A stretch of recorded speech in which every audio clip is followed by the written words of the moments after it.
See,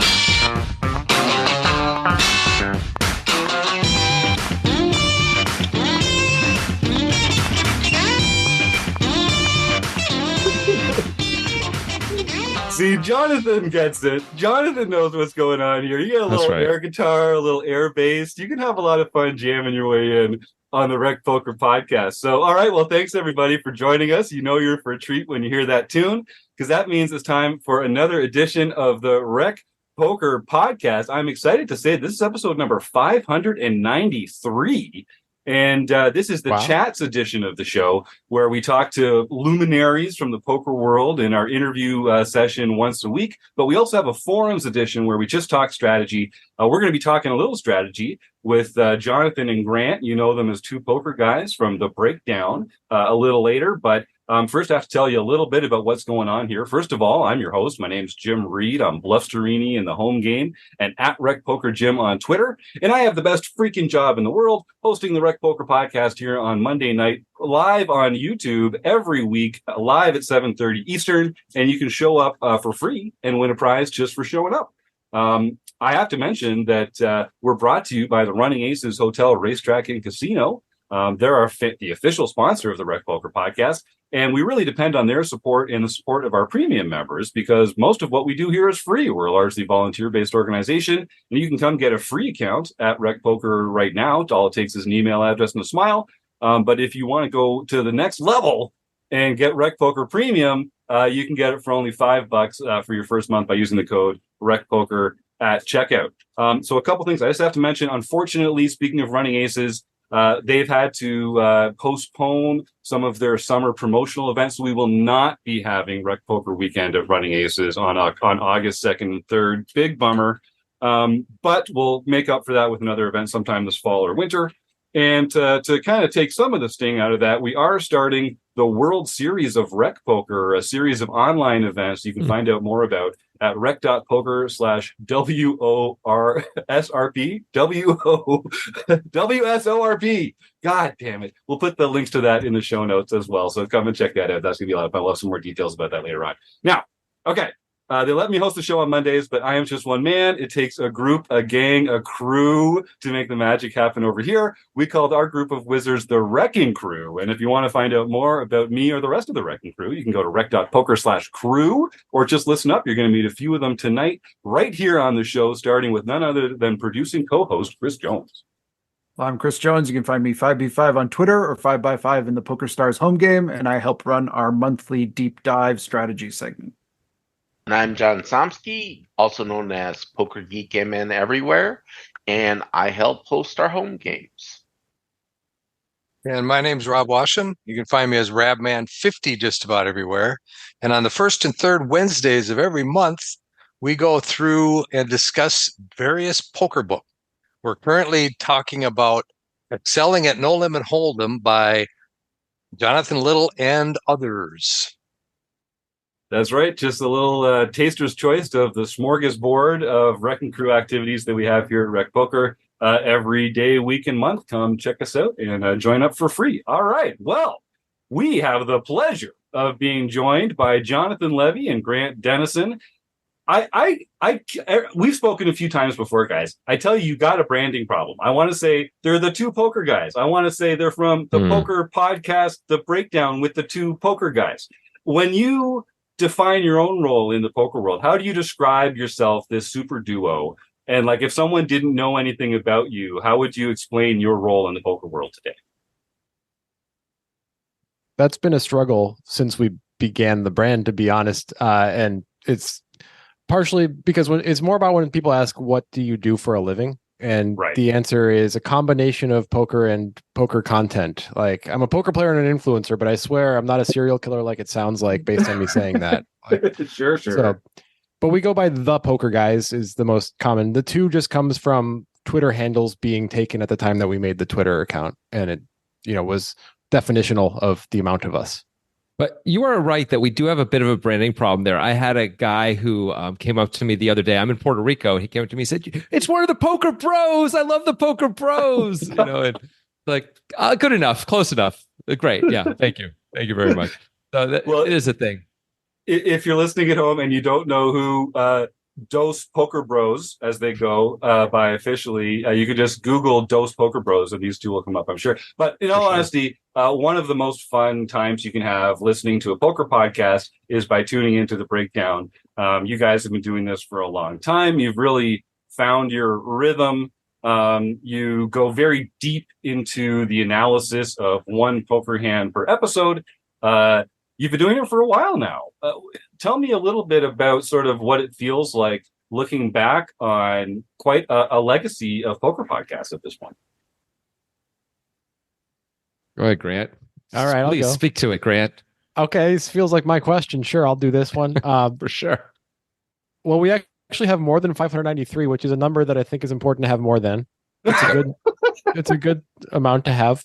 That's smart. That's wise. Yeah. Yes. Yeah. That's how you know you've made it. That's kind of like a delineation between a great podcast and a good podcast is right Good there. point. Yep. Yeah. That's fair. Fair.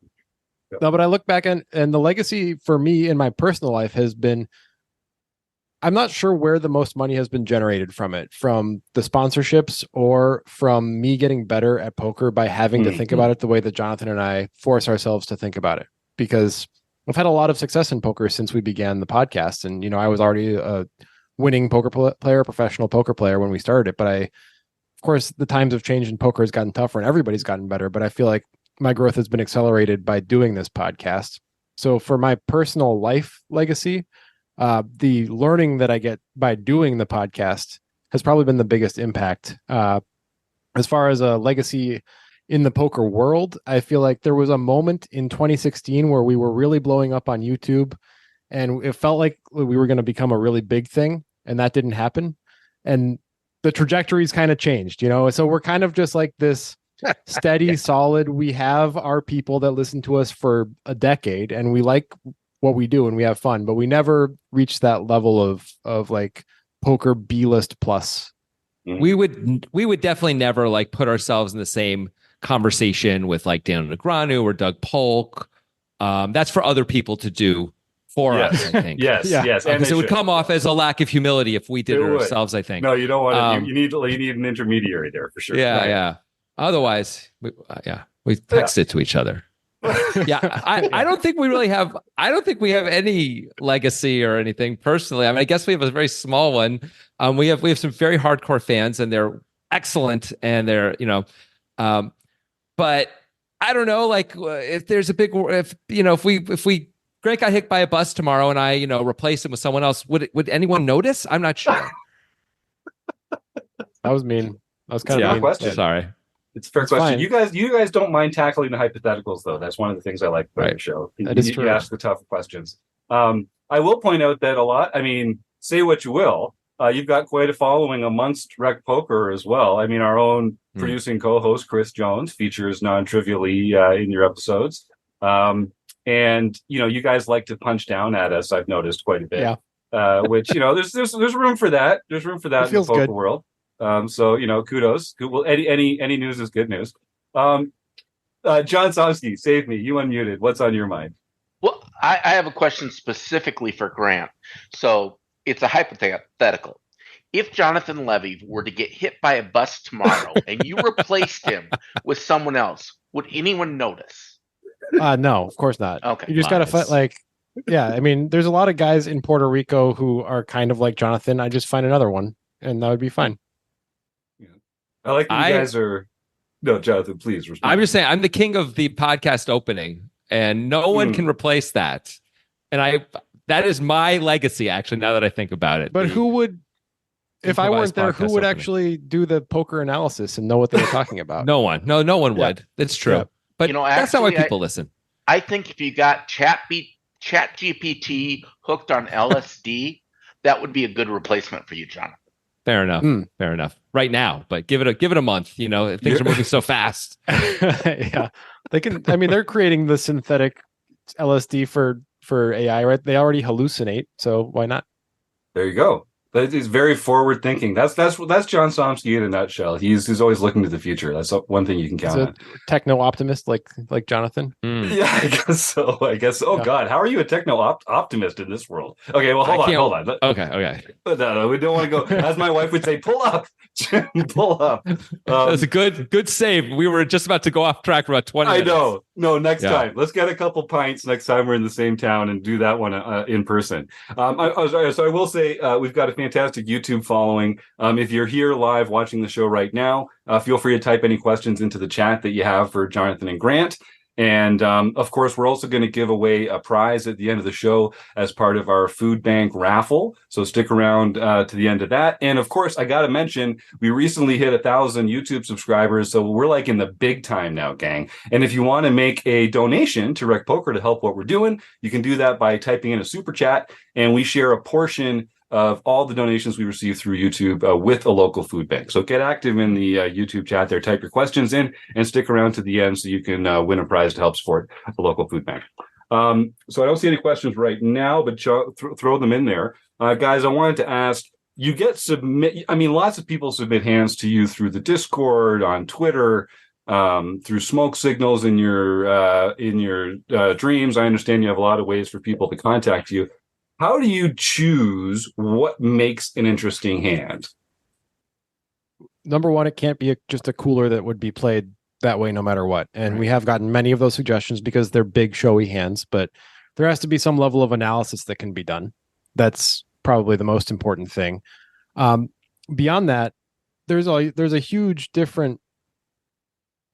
swath of types of hands that we'll pick. We'll pick a hand that feels rudimentary to us, even if it feels like a lot of the more advanced listeners might not get a lot out of it. There's still some points that can be made and elaborated on that we can really go deep on. And sometimes we pick a hand that we're like, I have no fucking idea what Sam Soverel just did, but I'm going to try my best to figure it out. And so it just has to be interesting, and it could be a lot of different levels of play of poker.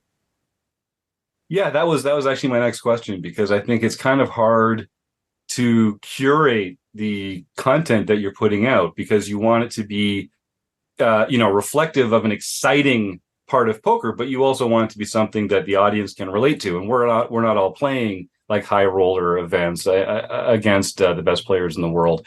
Do you try and balance that sort of application versus aspirational effect of the hands? I don't think we do, honestly. I think we're much more I'm personally interested in hands that I don't understand.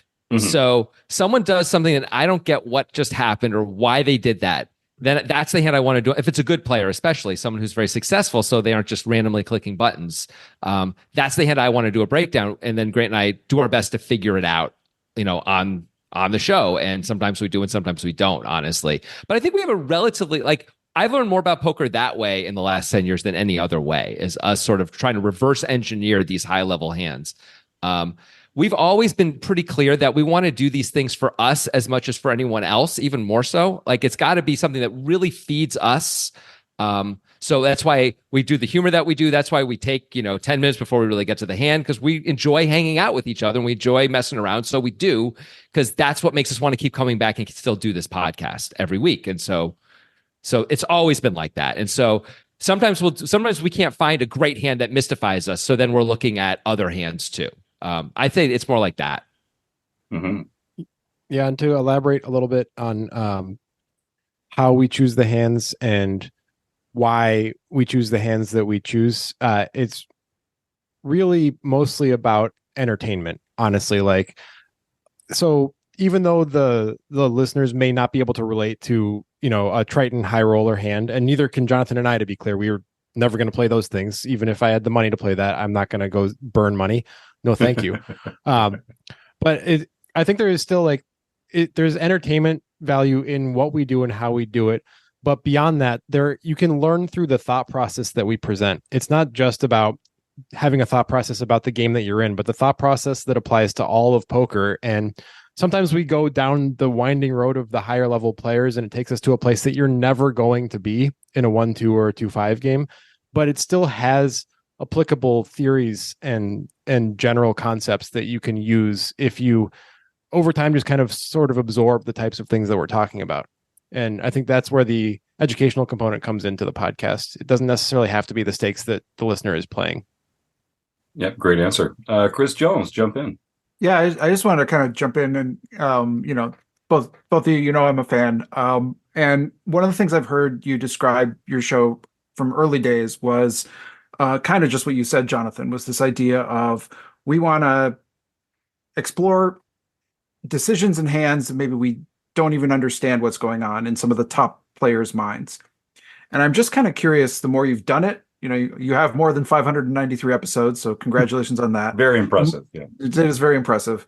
So the more that you've done it, and the more that poker has just become more of a technical game, and we've got all this information and solver out there, are you still finding as many of those moments, or is it more of a struggle now that you've kind of done so many hands, plus the game is getting more and more technical? Like, do you still find those moments where you're like, I still don't know what Stephen Chidwick's doing here?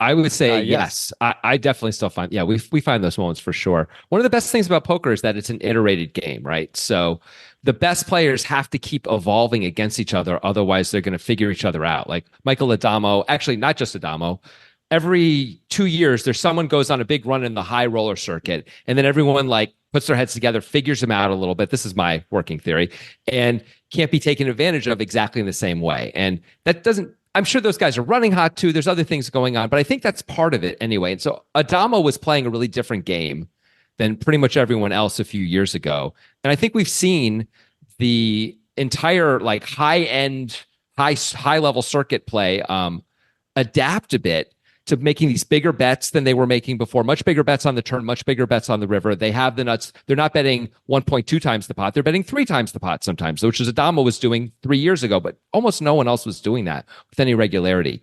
Other things are happening too, but I see like it's like a race. And so when Adamo sees them doing that, he's got to again, readjust his game. And it's a constant arms race between the Bonomos and the Damos and the Negranos of the world. And so I think there's always going to be things where we're like, what just happened with that guy? Why did Bonomo do that?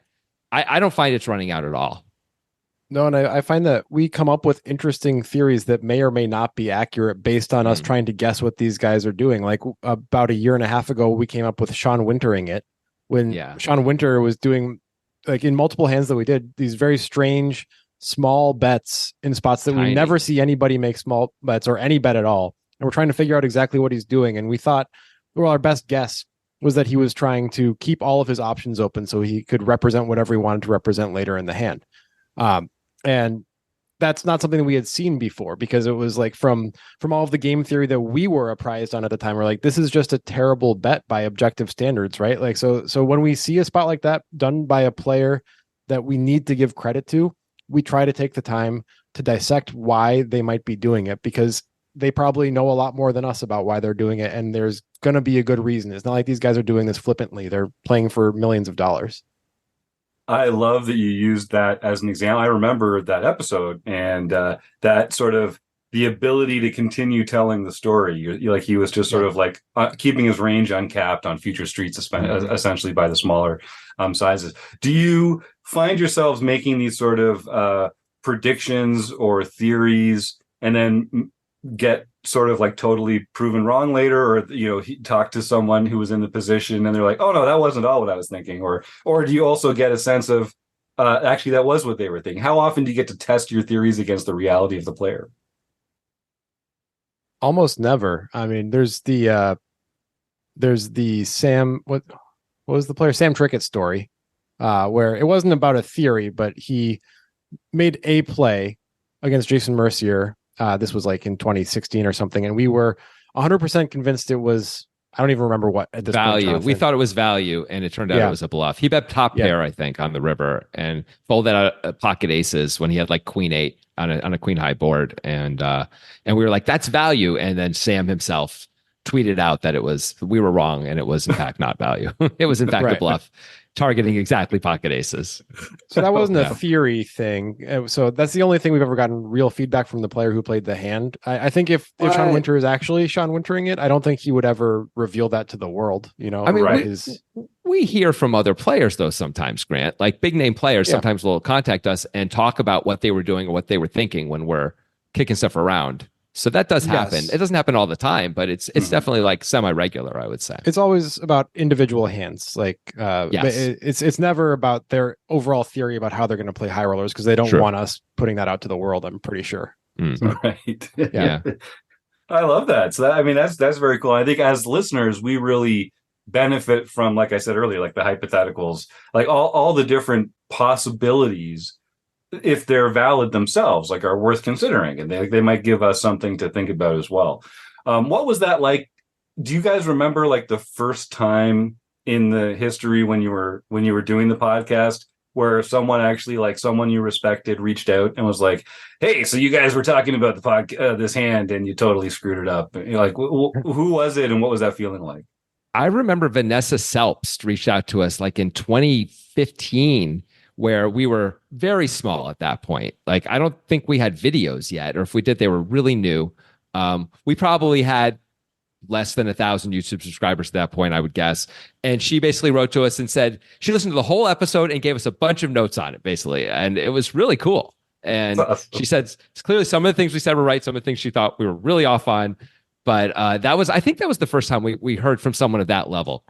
Is that right, Grant? Then it started happening a lot more regularly. Like Daniel Negreanu was saying we got his hand exactly right one time, which was nice to hear, because there was this one particular YouTube troll who was like, "I know everything about Negreanu in this era, and you were completely wrong." And Negreanu was like, "No, this is 100% correct. You're right about this." Yeah, that was awesome. Nice. That was cool.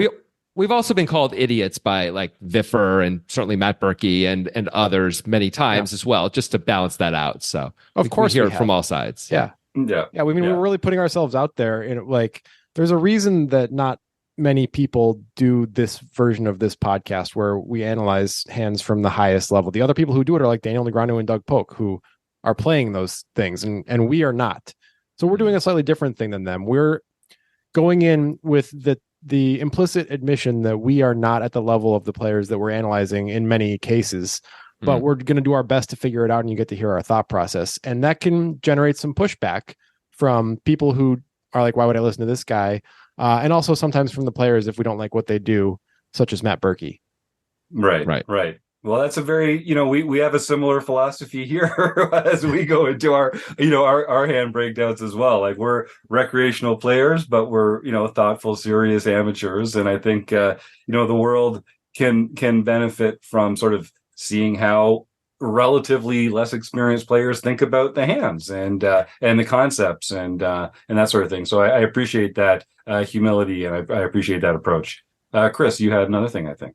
Yeah, I was wondering, you mentioned a lot of this analysis, you'd never play in a Triton, and it might not apply to your 1-3-2-5, whatever kind of game that you're normally playing in. But I'm kind of curious, have you ever found yourself in a situation where you're like, I'm going to try out this Sean Wintering thing, or I'm going to try to the 3X jam the pot like an Adamo play in a different kind of game, and found yourself in trouble because you're trying out some of the things you've been talking about on the pod?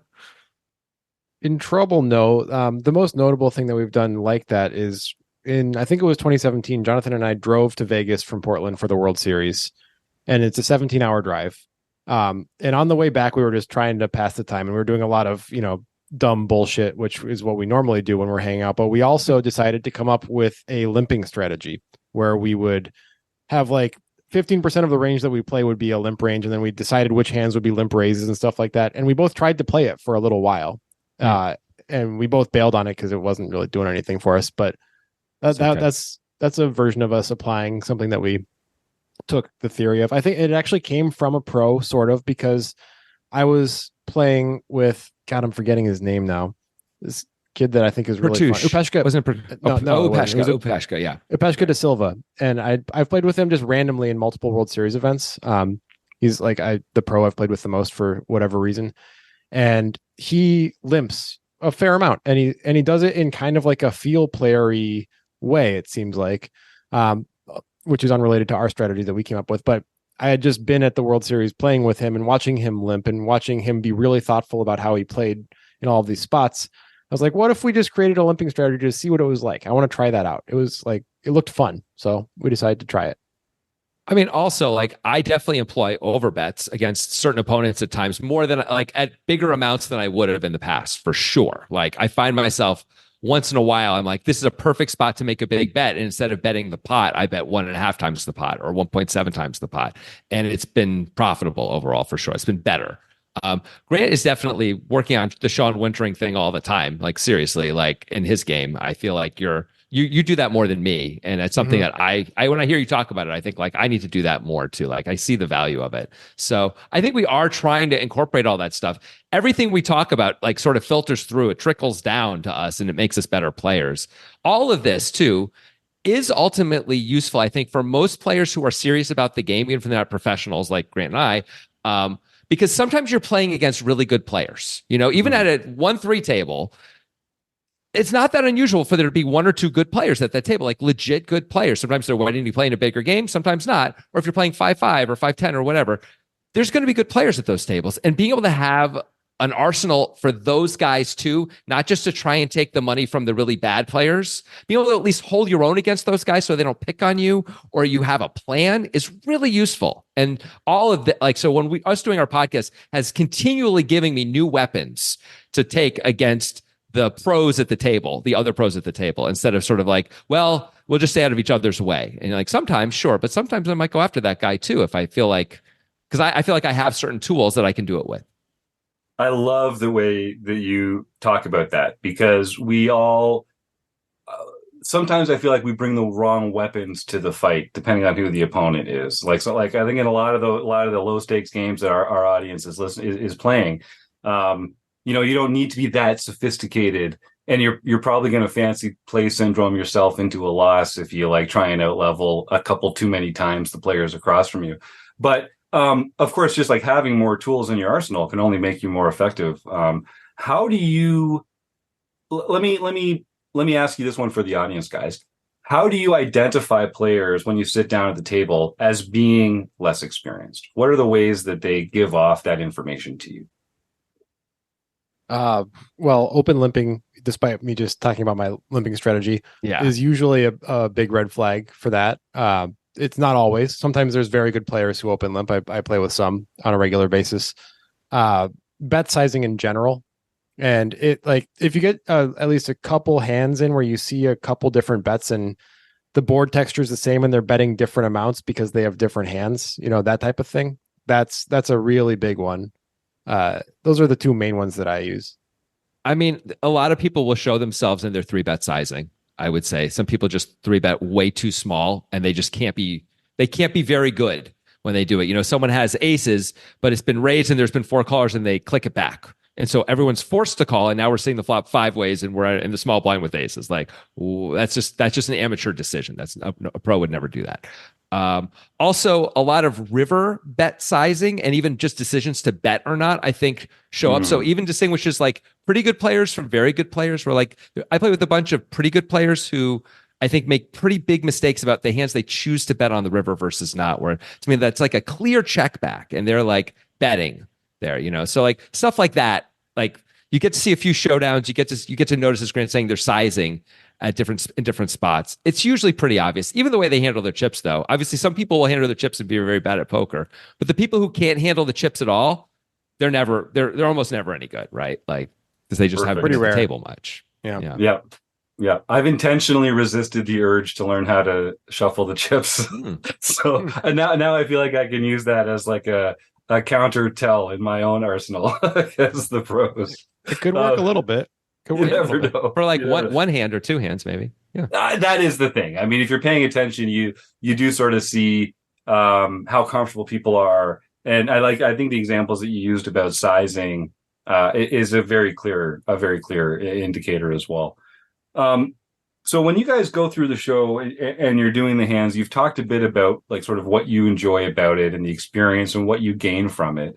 Do you think of your show as being educational or entertainment, or is it exactly both? Do you intentionally bring the conversation along in a way that engenders learning with the audience, or is it really just a byproduct of you guys having an interesting conversation about hands?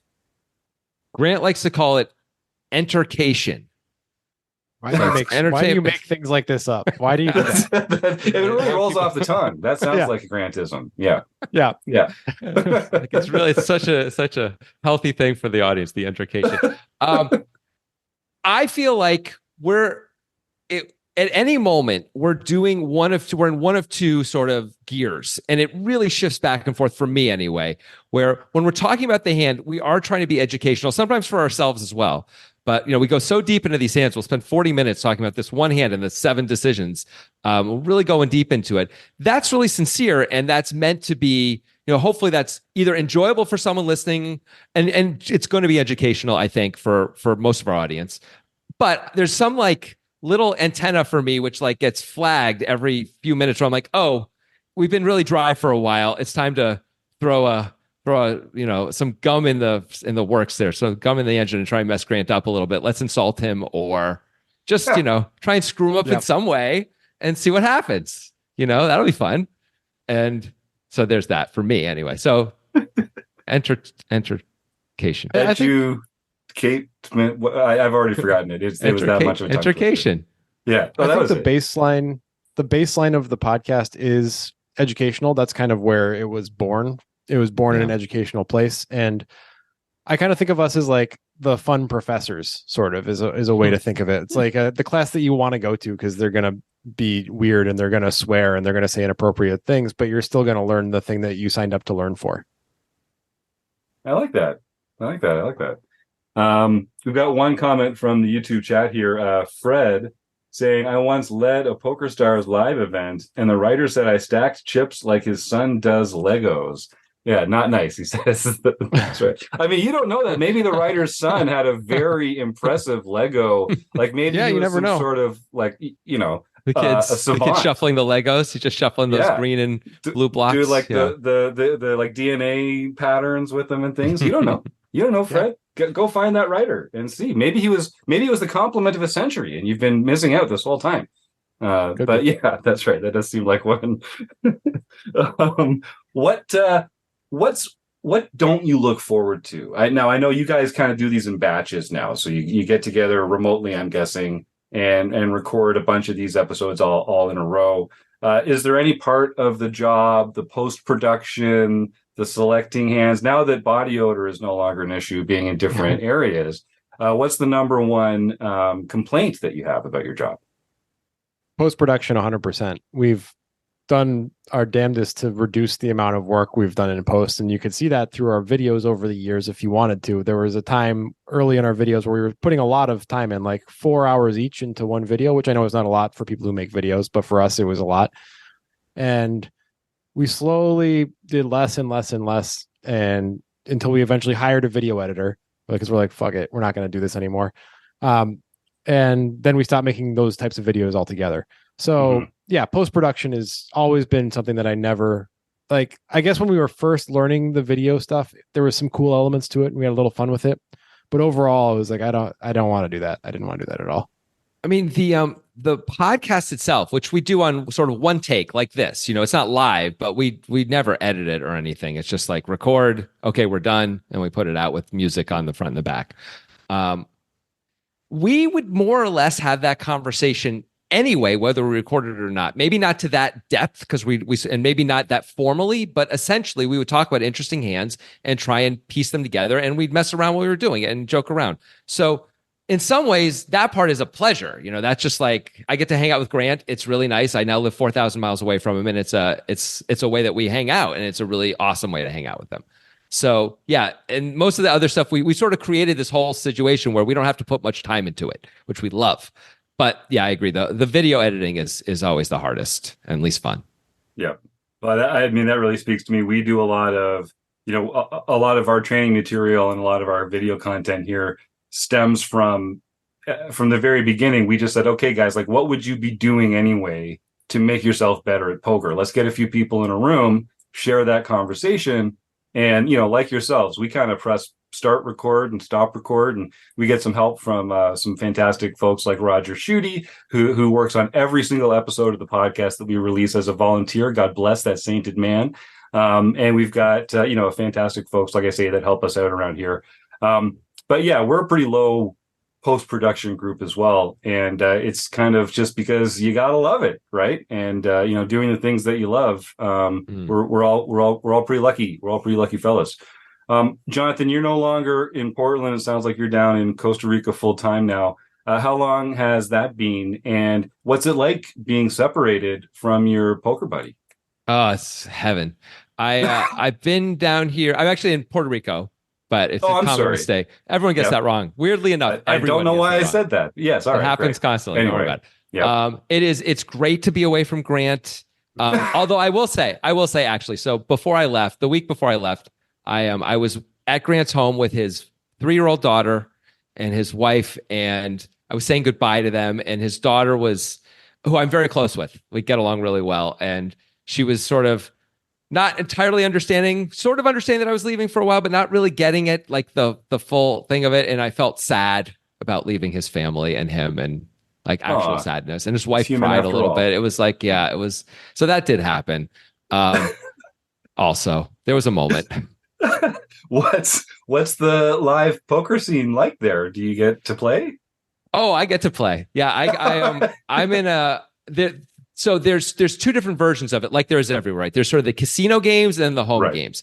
The casino games in Puerto Rico are not really worth playing. The rake is insane. It's 10% up to $20 in most places. Plus, they also drop like $7 to $10, so they can take as much as $30 out of every pot. There's also only like 3 or 4 tables happening on the whole island at any time. But there are home games, and I'm in a crazy home game with crazy players, and I'm figuring out how to adjust to them. There's a lot of money getting thrown around in these games. It's not what I'm not used to. I'm used to playing against, like, in card rooms, like very serious people. These are guys who have a lot of money and are used to talking about their hands in the middle of the hand, no matter how many other players are in it, and all sorts of stuff like that. It's just very common, and no one thinks anything of it. And it's all run on credit. It's all credit. It's wild. Okay. What could go wrong? Wild. Great. I mean, apparently it's gone okay so far, but I'm slightly concerned about it. But everyone seems very nice, and so far so good with that. But yeah, there's some big pots in these games. This is the biggest game I've ever been in for sure in my life. That's pretty cool. That's pretty cool. It's fun. It's pretty fun. Well, you guys have both played a lot of live poker. What's the sort of biggest anger, tilt, freak out you've ever seen yourself as a spectator at a live poker event? Does it count if a guy died of a heart attack? Does that count as a freak out? I mean, yes. Yes, I didn't see that. I didn't see someone die. I was in the room. This happened at the old Portland Poker Club Encore during one of their big tournaments at the time. It was a $200 tournament. Apparently, he got kings against aces, lost. I'm sure he was not a healthy man, had a heart attack, and I don't know if he actually died, but he was removed by medical personnel. Oh, come on. He didn't even die. He might have. No good. We don't know. He's probably not alive anymore. That was like 10 years ago. For sure, he's dead now. Sounds like he wasn't very healthy already. I mean, odds are, you know what, Grant, you're right. He probably is dead by now. Does that count as tilt? Yeah. Does dying count as tilt? I mean, maybe. Maybe. I mean, how about a different story where no one dies? I will say, so in the game I'm in, even, there's a guy who, when he loses in a bad beat, he takes his chips and literally throws them across the table at you. And like, it could be a lot of chips. I had them thrown at me a few days ago, actually. And he screams at the dealer and screams a little strong. He yells at the dealer. It's a whole thing. He really does not take it well at all and really blames the dealer for it. And that is interesting because, I don't know, it's just really interesting to watch, and getting the chips that they were thrown. They didn't hit me, in fairness, but they were all thrown towards my person. And I've seen him do that before too. And I'm always like, whoa, I've just never seen anyone do that in any real way. And he's like, and it's like across the table and it's a lot of chips, but like no one ever gets hurt.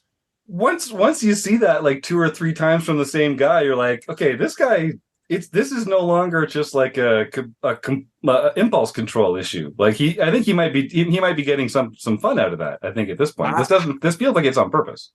I mean, I will say, I think he really he doesn't need to vent later because he vents right away. And that's healthy, probably. It's true. I mean, I keep it all in those spots, and I deal with it later. I'm always trying to be that happy, like chill dude at the room, no matter what's going on. I'm always the good guy in the game to be with. Oh, no matter how bad it's going, I try and smile and be friendly. He doesn't do that, but maybe he's less likely to get cancer because he just lets it out. Maybe. I don't know. Wow, Dr. Jonathan weighs in. That's fantastic. Yeah, that's right. So I've got a couple more questions here. I'm going to give our YouTube chatters one more chance to get your questions in. We'll be wrapping up the interview portion of the show shortly. So you guys, you play a lot of cash games.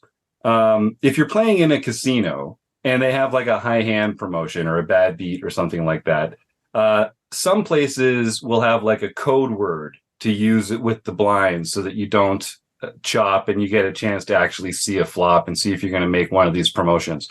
Have you guys heard of that? And if so, do you have any suggestions for what the code word might be?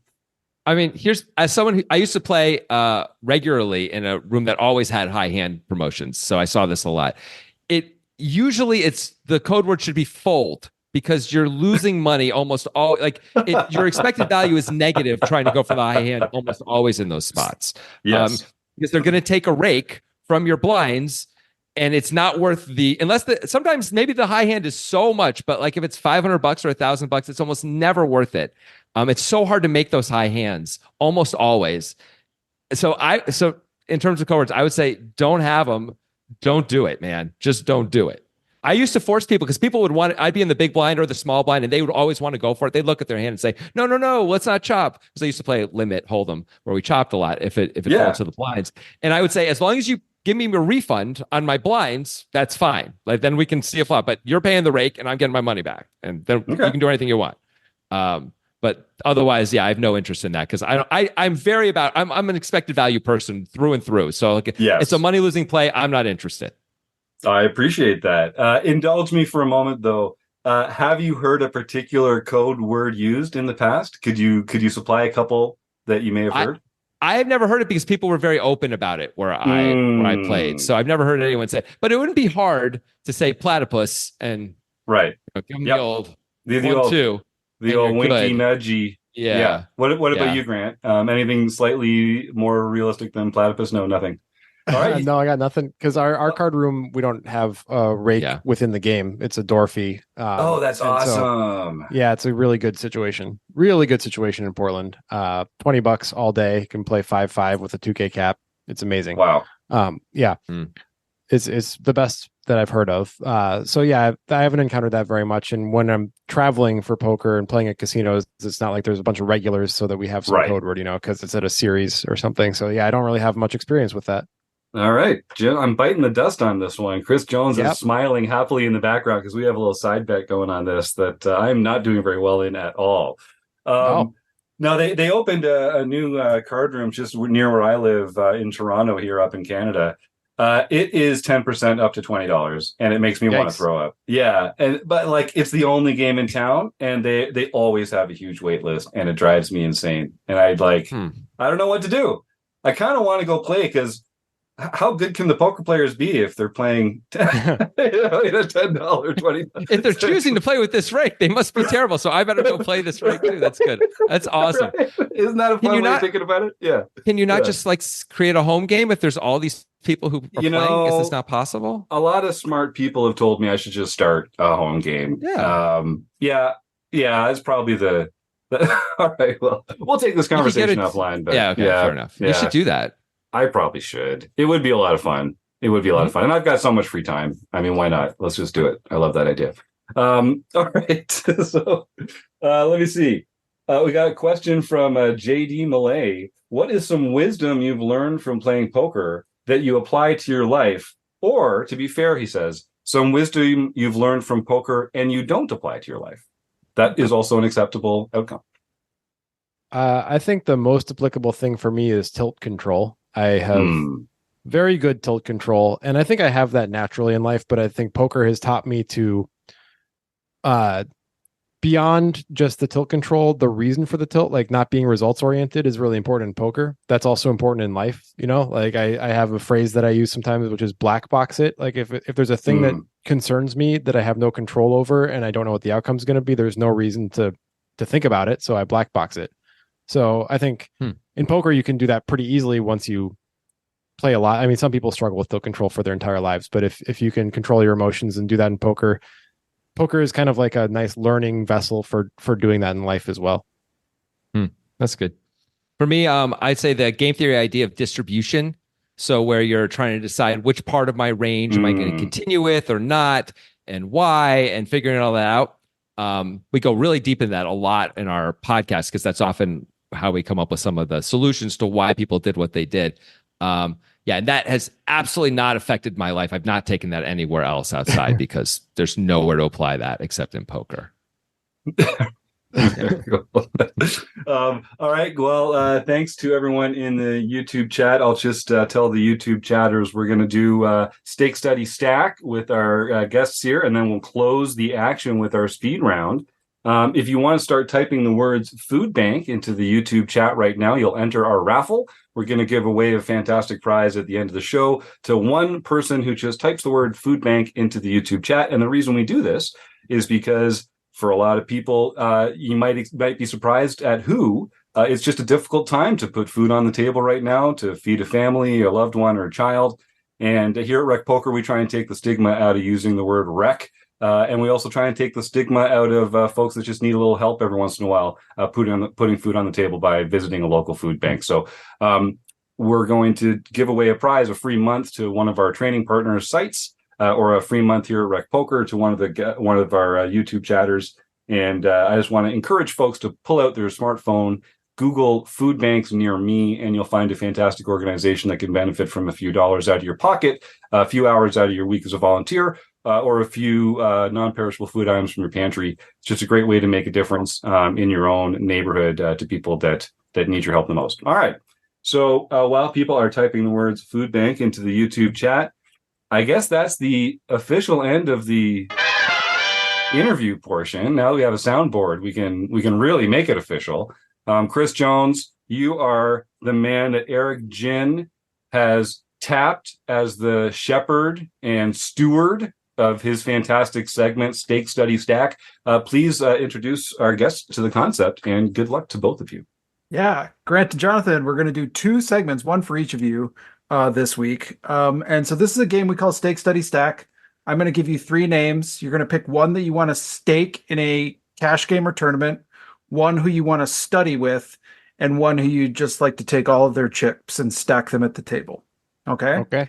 And Grant, I'm going to start with you, and I have never done this before. I've never given my guest a choice, but I am going to give you a choice in the list of friend or foe. Foe. All right, foe. This is the foe list. You are going to be choosing between Matt Berkey, Phil Helmuth, and Alec Torelli. Wow. Okay. I will study with Matt Berkey. I will stack Phil Helmuth. Do I want to stake Alec Torelli? Do you? I mean, there's elders everywhere who are, excited to learn from him. Maybe. Yeah, I'll stake Helmuth and I'll stack Torelli and I'll study with Berkey. That's the only right answer. That's the only right answer, Grant. You have to do it that way. Yeah. All right. I love it. And if you had chosen the friend one, I would have asked you about Angela Jordison, Jackie Burkhart, and Stuart Young. So you can just think about that. Wow. Oh, it's better. No one else knows who those people are, though. It's better to the famous people. 2 of them have been on our show. Okay. Oh, Angela. I mean, people know who Angela is. But okay. Anyway. I mean, come on. All right. Well, Jonathan, I didn't realize I'm insulting anyone. Well, we like to go ahead. cut the. Okay, so Jonathan, I'm going to ask you about. You're a big TV fan. You're often talked about television. So I'm going to ask you about 3 anti-heroes. Cool. Your names are Walter White from Breaking Bad, Cersei Lannister from Game of Thrones, and Logan Roy from Succession. Wow, those are great shows. Oh, Succession, so good. Okay. Stake, stack, or study. All right, I am going to study under Walter White because he's the guy. He's the smartest of those 3 for sure. Cersei is a mess in a lot of ways, and Logan Roy, while effective, is sort of a bully and sort of has 50 sensibilities. I don't think it would work as well. So we're going to study Walter White. We're going to have to. I guess I have to stake Logan Roy. He's so successful. He's done so well. And Cersei did have power for a little while, but not that long. She took herself from sort of nothingness all the way to like the head of the kingdom. So that is pretty impressive. But Logan Roy is on top for most of his life. So I guess we have to stake him. He's a billionaire. Yeah. Sorry, Cersei. Good answer. And I will jump in that Cersei she was basically born on third base as well. Like, come on, let's not give her that much credit. She didn't like start down here. Yeah. Now I wish I could remember. The Lannisters, they've controlled the purse of the realm. You are correct. For generations, I think, at this point. That's a really good point. That's an excellent point. But all right, now that the nerd off has subsided, we are going to close the action. So, guys, we talked about this when we have a powerful combo duo like yourselves. We're going to alternate rapid fire questions here, and we are looking for honest, quick, fast responses. And if you're taking too long, you can say pass. We don't want to make anyone uncomfortable. But if you're taking too long, we're going to bring in the buzzer. And the soundboard. I mean, I'm loving the soundboard. This is great. How much fun is this? All right. So who wants to go first, fellas? And then we'll kick this baby off. Jonathan, go first. All right. Jonathan will go first. Let's enter closing the action. All right. Jonathan, we're going to start off with an easy one here. What is your favorite poker hand? Queen Jack suited. Grant, is poker a gamble or a skill game? Skill. Jonathan, what is your biggest poker pet peeve? People who tank unnecessarily. Grant, I'm going to stop saying your names because it's confusing to me. Is Die Hard a Christmas movie? No. Is Ace King a drawing hand? No. Is a hot dog a sandwich? No. Oh, come on. What about a taco? Is a taco a sandwich? Yes, and so is a hot dog. What's one thing that you are afraid of? Ghosts. Should vacations be lazy or busy? Lazy. What about a calzone? Is a calzone a sandwich? No. What's your favorite poker venue? Ooh, the Wynn? How do you grapple with the concept of your own mortality? Nihilism. Pineapple on pizza, yes or no? 100% yeah. Yellow light coming up, slow down or speed up? Slow down. Okay, what about an open face sandwich? Is an open face sandwich a sandwich? It's called an open face sandwich. It's got to be a sandwich. It's a category of sandwich. If I stand in a garage, does that make me a car? Come on, Jonathan, use your brain. Who's your favorite musical artist? Red Hot Chili Peppers. Who's your poker nemesis? Matt Berkey. Is a Pop-Tart a sandwich? No. All right. Last question then, and I guess this one's coming to you, Jonathan.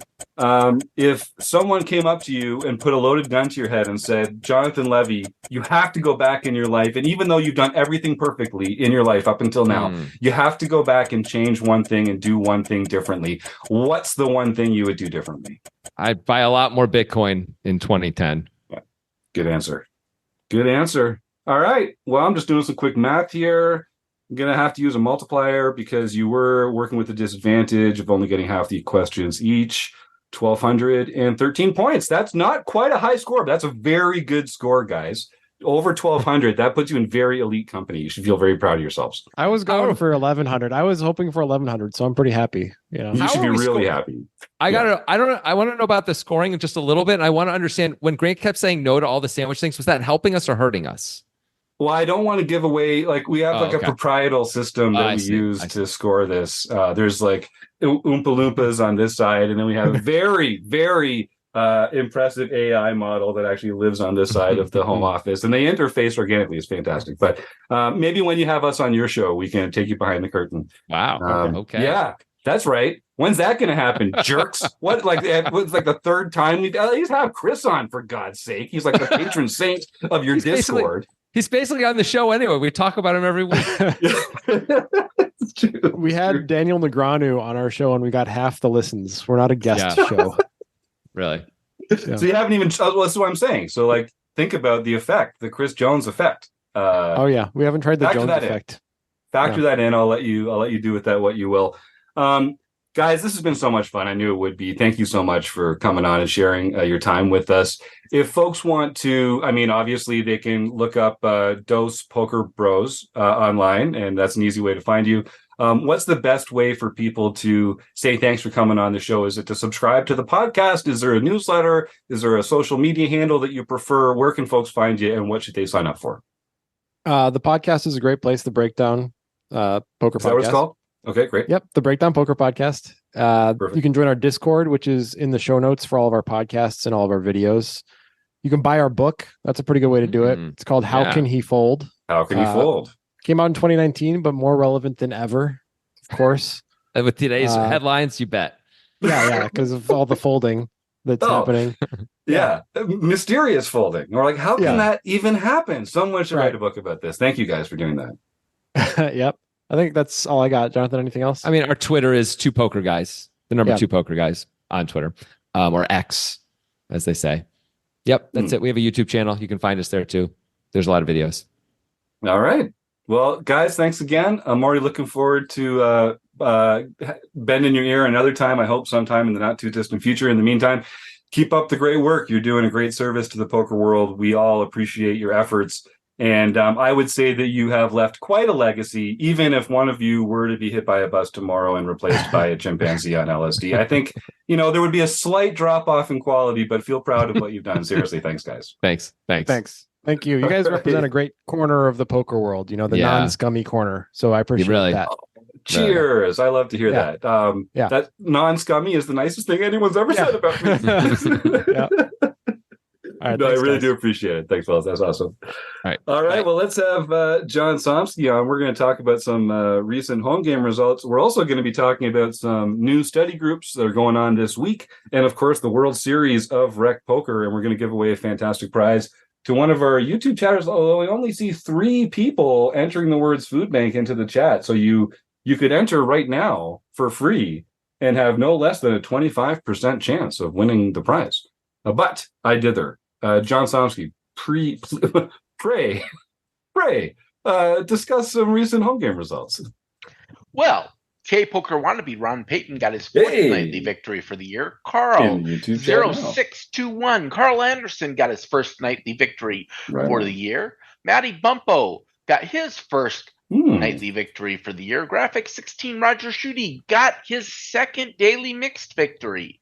Amazing. Max Chaos 2112 Greg Clem got his first international victory.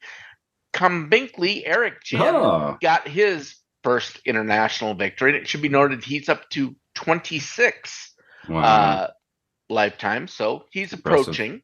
One Jack Black got his first LPP victory, so he can contact info@rec.poker for his free month at Learn Pro Poker. That's right. Send that email to info@rec.poker. You are the winner of our Sunday tournament, and just like the podcast on Sunday, like many of our home games, I mean, they're all free to enter, and you can win real prizes for playing, like these snazzy Rec Poker pins. Or even on Sundays, you can win that free month of Learn Pro Poker, compliments of Ryan LaPlante and the fantastic team that he has over there at Learn Pro Poker, one of our earliest learning partners and a great longtime friend of the show. Rob Washam, do you have something to add to this portion of the Yes. show? First of all, I don't believe Matty Bumpo is a he. Yes, I was going to wonder if that was a he or she. No, yes. I know exactly who she is, so it's not a he. That's one of the issues I have. I'm just kind of guessing based on the names, and I know. Well, then you say he or she. I should be doing that. I didn't want her to feel insulted by you calling her him. John, you're just such a terrible person, John Somsky. Pretty much. Just trying to ease the pressure there a little bit. No, I appreciate any corrections. All right, we've got the ROI standings for May. Amazing. We talked about this before. The top ROI person in May can join us on the podcast of their choosing. If they see a guest that they really want to meet and communicate with, basically in person through Zoom, they can join us. So number 1 was a RECing Crew member. It was East Coast Bitter. Hey. Ben Enslow. Number 2 was Cosmo Girl KW. Oh, fantastic. I know exactly who that is. I don't know who that is, but I believe they're fairly new. They are. Congratulations. I know exactly who that is. That's awesome. And then number 3 was Tom Binkley. So again, he doesn't count. That's Eric Ginn, our own Wrecking Crew member. And then it fills out with Jasper Jr., Matty Bumpo, Stewie 13, and M. Babker, which we all know as Michael Babker. So fantastic. A lot of regulars there, except for Cosmo Girl KW was a new person that is making big waves in the Rec Poker home game. And was Cosmo Girl the number 1 premium player this month? Correct. That's fantastic. Yes. So I'll make that public because I know Cosmo Girl has been sharing her results on Twitter as well.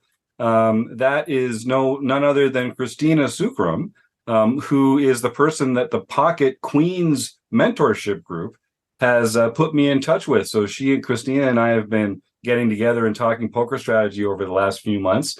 And I am so stoked to see her in there leading the ROI results for all the premium members at Rec Poker. Way to go, Christina. If you're listening, congratulations. I know you've put a lot of 142% ROI. Amazing. Amazing. Yeah. Wow. Making me look good, Christina. Keep it up. That's fantastic. Way to go. And I will just mention, so we do have a couple events coming up that I want to draw people's attention to. If you're listening to this live and you're a premium member, not only can you join us at the top of the hour in about half an hour to record the forums edition of the podcast, where we'll be talking about strategy, you can also join us on Thursday this week, Thursday, June 6th. We'll be having our first of a few crossover events with the 100K Studios crew, Rob Gardner's fantastic group, the 100K Pros and their wonderful community over there. They're going to be hosting, they do regular study groups on Thursday, June 6th at 8 p.m. Eastern. All Rec Poker Premium members are welcome to join the 100K crew in one of their study groups. And then on Saturday, we'll be welcoming the 100K group into one of our own study groups. I do a monthly Poker Tracker 4 review. I'll be doing that on Saturday, June 8th at 1 p.m. And this episode comes out on Friday. So if you're listening to this the day it comes out, you still have a chance to join me, some premium members, some Wrecking Crew members, and some new friends from 100K on Saturday, the 8th. At 1 p.m. Eastern. I hope you do. We're going to have some fun. We're going to look at a database from Eric Anderson, longtime contributor, and he's got some really fun stuff in there for us to take a look at. We're also starting the World Series of Rec Poker. This is another collaboration with Rob Gardner and the 100K crew. So on Sundays, for 6 weeks, starting on June 9th and running until July 14th at 3 p.m. Eastern on every Sunday, you'll be able to join for free a game hosted in the Poker Now platform, which is such a fantastic way to play poker with your friends for free. We use it here for a lot of our learning material and study events. So you can find out more information at rec.poker/WSORP. And they'll be giving away some real prizes there, some coaching sessions with Rob Gardner, some premium memberships here at Rec Poker, some swag, some other fun stuff like that. And again, those are on Sundays at 3 o'clock Eastern. Find out more at rec.poker/WSORP. All right. Well, exciting stuff happening. And I guess also on the 15th, I'll just shout this out because the Heads Up series on Saturday, June 15th is coming up. I believe that's at 2 p.m. Eastern. And that's how you can win your way in to Marek Madness 2025. So you don't want to miss that, folks. All of this stuff, unless it's a premium study group, a lot of this stuff is just free, available for our community members. And we love doing this kind of free poker work. We love sort of spreading our love of poker with the rest of the world. So come join us and take part in that. All right, Chris Jones, it's time. We've got the DiceOcam set up. I only see 3 names in the YouTube chat. Crazy. So someone's got a 1 in 3 chance of winning. Yeah. And you've got a 4-sided die there, don't you? More you people big nerd? watching, but nobody's typing food bank. So people don't want to. People don't want to win a We've given prize. them enough time here. So support a local food bank. If it's a 4, I'll donate $20 to awesome. a local food bank here, and we'll roll again. Who's the winner? Away we go. It is a 3. All right, that is K-Poker Wannabe. Ron Payton, no stranger to the winner's circle here on the RecPoker podcast. You know what to do, my friend. Send that email to info@rec.poker. And I believe I think you are already a RecPoker Premium member, in which case you have won a month of free membership at one of our fantastic learning partners. If I list them now, I'll forget one, so I'm not going to, but there are a bunch of really good ones. And if you're not a RecPoker Premium member, then congratulations, you've won a free month at RecPoker, and you're really going to enjoy that as well. So send that email, info@rec.poker, and we'll get you all hooked up. All right, gang. Again, bummer about the Running Aces event in August that we're not going to be able to do that, but we will get a chance to do something else fun as well sometime soon. If you enjoy the show and you want to help us out, head to rec.poker/support. And you can see ways to help us out without spending a buck. Or you can also buy us a cup of coffee. And speaking of cups of coffee, I'll be down in Las Vegas from June 21st through July. We'll see exactly when I decide to leave. But this is the first year I bought the one-way ticket down. Pray for my soul. But I will be there starting on June 21st. And I start basically every morning I'm playing a tournament in the food court in the basement of the Horseshoe there. It's a fantastic place. They've got a decently priced breakfast sandwich and a hot cup of coffee. And if anyone wants to hang out and prep before any of the tournaments for the series this summer, if I'm there, I'm going to be in that food court pretty much every morning for breakfast. So maybe I'll see you there. Does anybody else want to add anything? Chris, do you have something you want to jump in with before we roll on out of here? All right. Well, I really want to thank Dos Poker Bros for being fantastic guests. Grant and Jonathan are always a pleasure to speak to. Of course, the Running Aces Hotel, Racetrack, and Casino. John Somsky, Rob Washam, Chris Jones for making all the magic happen here. The other fantastic folks like Roger Schutte, Michael Babker, Ren Zizidro. We just couldn't do what we do without you. So thanks to everyone for all your help. You, the listeners at home, we'll see you next week on the RecPoker podcast. Have a good night, everybody.